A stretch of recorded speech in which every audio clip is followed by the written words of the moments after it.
நீங்களும் நானும் ஆராதிக்கிற இந்த தேவன் உங்கள் குறைவுகளை நிறைவுள்ளதாக மாற்றுவார்.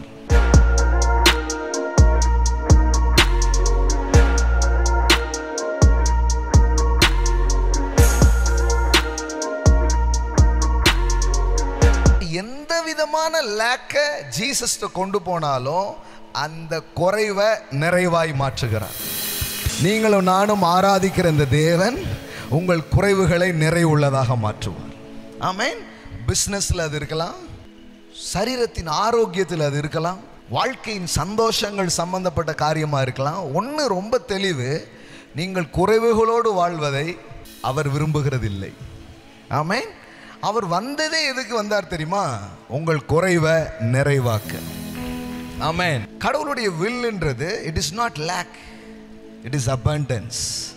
ஆமென். So nothing to something. இல்லாமையிலிருந்து இருக்கிறவைகளுக்கு உங்கள் வாழ்வு செல்வதுதான் தேவனுடைய சித்தமும் நோக்கமுமா இருக்கிறது. ஆமென். எங்கேயுமே குறைவு தேவனுடைய சித்தம் அப்படின்னு வேதம் என்ன பண்ணல, சொல்லலை. ஏன்னா தேவனுடைய சித்தம் யார் தெரியுமா? ஜீசஸ்.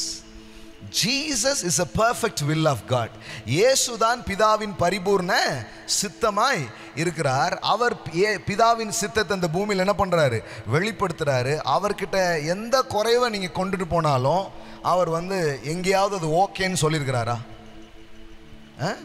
மரணத்தை கொண்டு போனீங்கன்னா அதை உயிர்த்தெழுதலா மாற்றுவார்.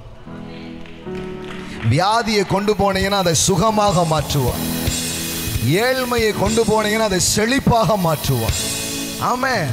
அதனாலதான் பவுல் அப்போஸ்தலன் விதமாய் சொல்லுகிறார், என் தேவன் தம்முடைய மகிமையின் ஐஸ்வரியத்தின்படி உங்கள் குறைவுகளை எல்லாம் இயேசு கிறிஸ்துவுக்குள் மகிமையிலே நிறைவாக்குவார். சில பிள்ளைகளுக்கு இன்னைக்கு காலையில் சொல்றேன், உங்கள் குறைவின் கடைசி நாள் என்று. ஆமென். when I speak that word, அந்த anointing இன்னைக்கு உங்க மேல வருகிறது. ரொம்ப நாள் உங்க வாழ்க்கையில் இருக்கிற தாழ்ச்சிகள், குறைவுகள் இன்றைக்கு உடைக்கப்படுகிறது. ஆமென். அதுக்கு தாங்க அவர் வந்தார். ஒன்று இருந்தா ஒன்று இருக்காது பிரதர். இந்த தத்துவத்தை உங்களுக்கு யார் சொன்னா? நம்ம இந்த தத்துவத்தை நம்புறோம். குறைவுகளோடு தான் பயணம் பண்ணி ஆகணும் அப்படின்னு நம்ம என்ன பண்றோம், நினைக்கிறோம். இல்லைங்க. அது அப்புறம் எதுக்கு தேவன் வர்றதே உங்க குறைவை நிறைவாக்குறதுக்கு தான்.